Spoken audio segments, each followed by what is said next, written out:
Rising from the frozen wasteland of Antarctica stands the world's southernmost active volcano, a mountain so dangerous that civilization has essentially given up trying to climb it.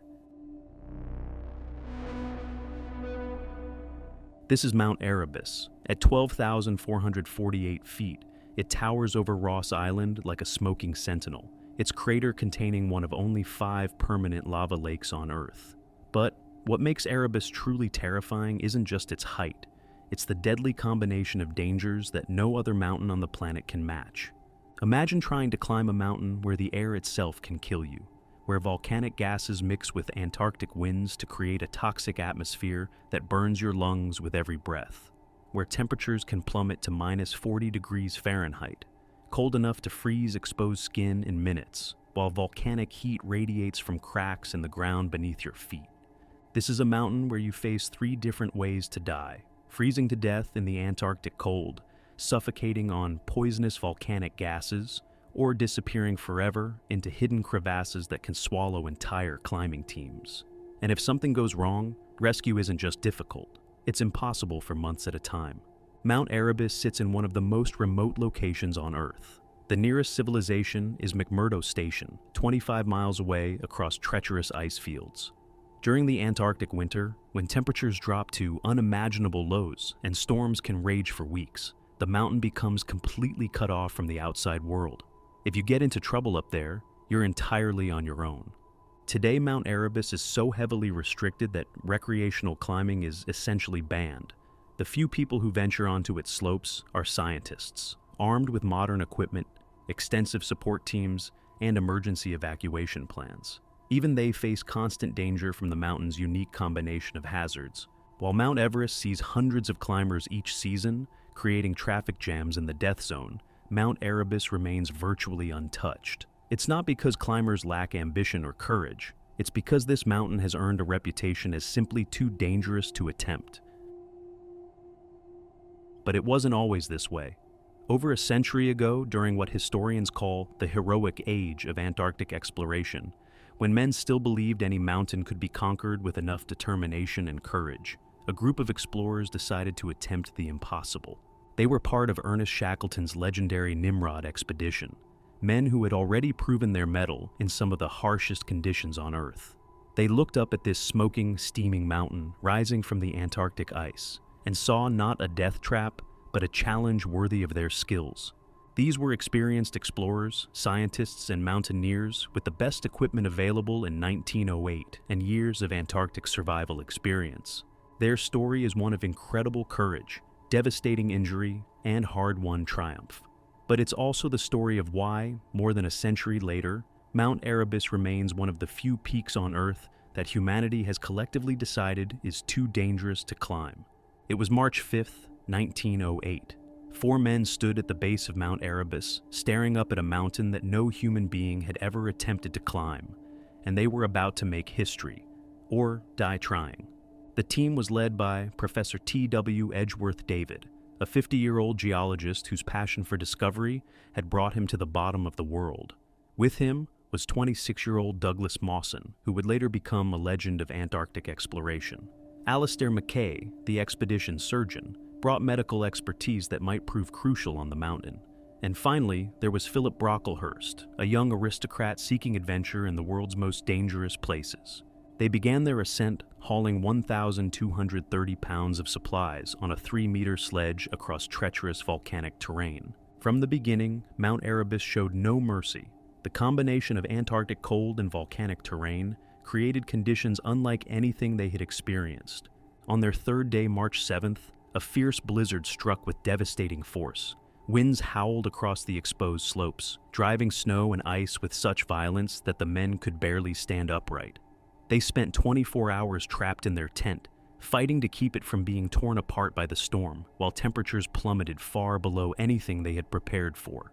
When the weather finally cleared enough to continue, they discovered that the mountain had more horrors in store.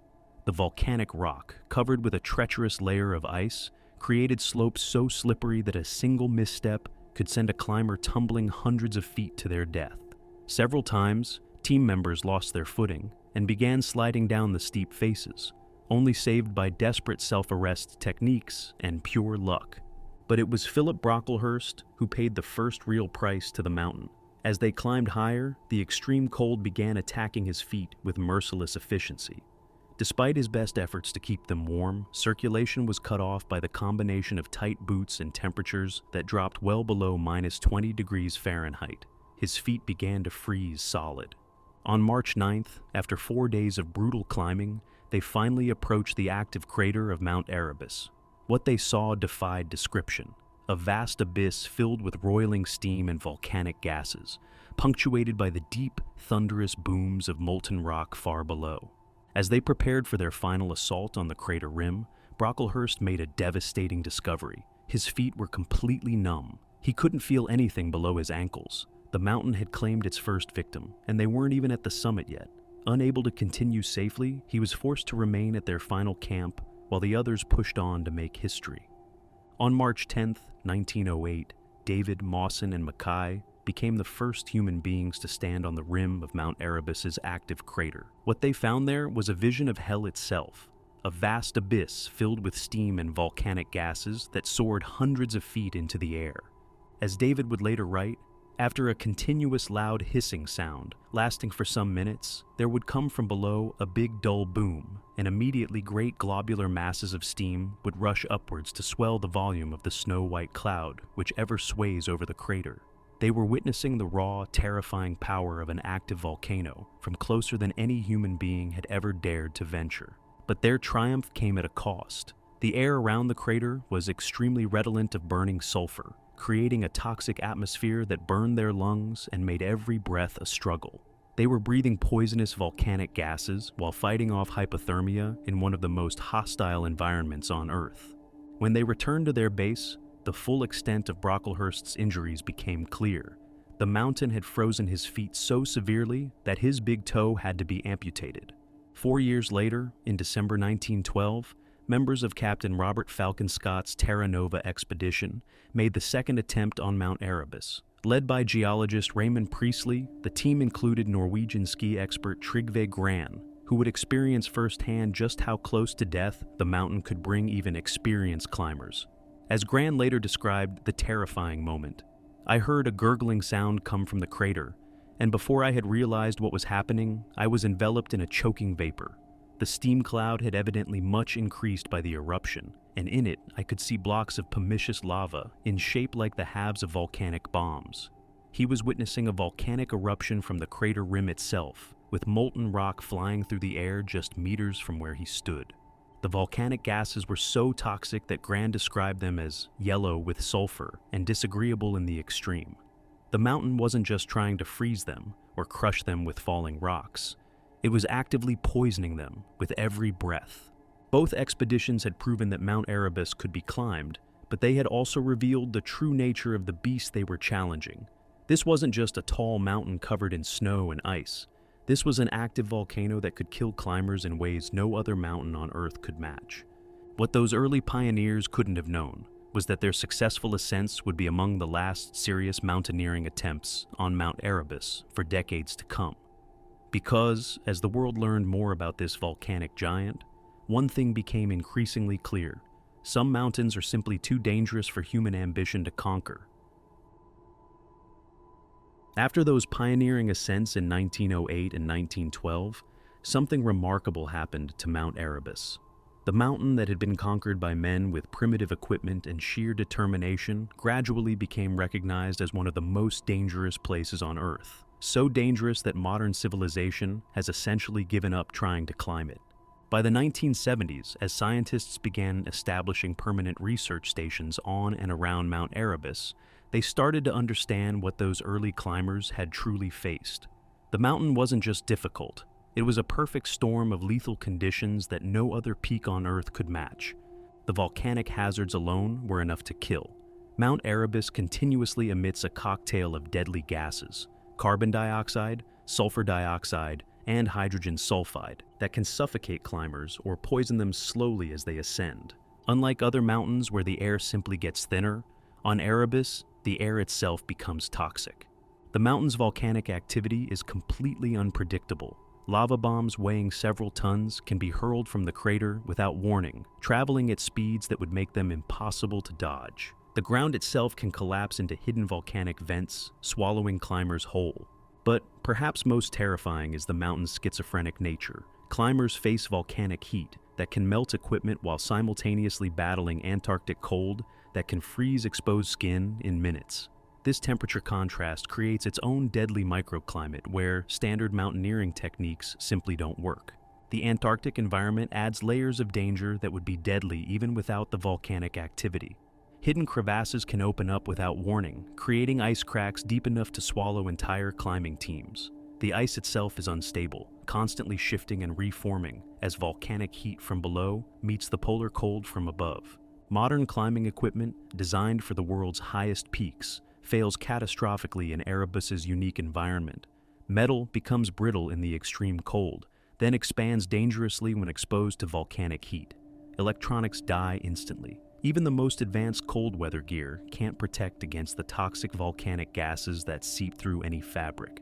In 1992, scientists established the Mount Erebus Volcano Observatory, with Lower Erebus Hut positioned at 11,200 feet on the mountain's slopes. This became the closest thing to a permanent human presence on the mountain. But even these researchers, with all their modern equipment and support systems, face constant danger. The research teams require extensive altitude sickness protocols just to work at Lower Erebus Hut. Even with modern medicine and emergency evacuation plans, scientists regularly suffer from the combined effects of altitude and toxic gas exposure. If trained researchers with full support teams struggle to survive on the mountain, what chance do recreational climbers have? The mountain creates its own unique hazards that exist nowhere else on Earth. Ice fumaroles, towers of ice formed by volcanic gases, can collapse without warning, crushing anyone beneath them. These formations look solid but are actually hollow shells built around toxic gas vents, creating death traps disguised as climbing routes. Beneath the ice lie extensive cave systems heated by volcanic activity.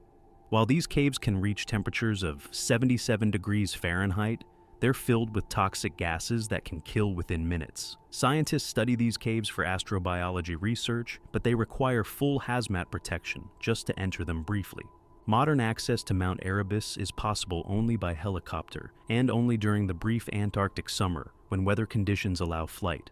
There is no safe ground approach to the mountain. The surrounding terrain is riddled with crevasses and unstable ice formations that make overland travel suicidal. The Antarctic Treaty System has placed severe restrictions on access to Mount Erebus. Environmental protection protocols limit who can visit the mountain and under what circumstances. Recreational climbing permits are virtually impossible to obtain, and insurance companies refuse to cover mountaineering attempts in the area. The mountain has become too scientifically valuable to risk recreational climbing. Mount Erebus provides unique insights into volcanic activity, climate change, and even astrobiology. The research conducted there is considered so important that authorities won't risk having it disrupted by climbing accidents or rescue operations. Unlike mountains such as Everest or K2, where the dangers are well understood and can be managed with proper preparation, Mount Erebus presents risks that are both unpredictable and unsurvivable. You can train for altitude, cold, and technical climbing, but you can't train to survive volcanic gas poisoning or being hit by a multi-ton lava bomb. The result is a mountain that stands virtually unclimbed in the modern era. Mount Erebus has proven itself beyond the limits of what human beings can safely attempt. Even the scientists who work on Mount Erebus, with their modern equipment, extensive support teams, and emergency evacuation plans, face constant life-threatening situations. If trained researchers backed by government resources and cutting-edge technology struggle to survive on the mountain, recreational climbers would face certain death. The mountain that was conquered by men with wool clothing and primitive equipment in 1908 has become too dangerous for modern climbers with advanced gear and satellite communication. This isn't because we've become less capable. It's because we've finally understood what Mount Erebus truly is. Not just a mountain to be climbed, but a force of nature to be respected and avoided. Mount Erebus doesn't need to kill climbers to prove its dominance. It wins by being so obviously undeniably dangerous that we've collectively decided not to try. Sometimes, the most dangerous mountains are the ones we're smart enough to leave alone. Mount Erebus stands today as perhaps the ultimate example of a mountain that has defeated human ambition, not through killing climbers, but by being so obviously lethal that we've stopped trying to climb it. Professor David, Douglas Mawson, and their teammates proved that Mount Erebus could be climbed, but they also paid the price. Brocklehurst's amputated toe was just the beginning of what this mountain demands from those who dare to challenge it. Today, the only people who venture onto Erebus's slopes are scientists, armed with modern equipment, extensive support teams, and emergency evacuation plans. Even they face constant danger from the mountain's unique combination of volcanic gases, extreme cold, and unstable terrain. Mount Erebus remains what it has always been, a reminder that some places on Earth are simply not meant for human conquest. In a world where we've climbed every major peak and explored every continent, this smoking giant stands as proof that nature still holds the ultimate authority. Sometimes, the most dangerous mountains are the ones we're wise enough to leave alone.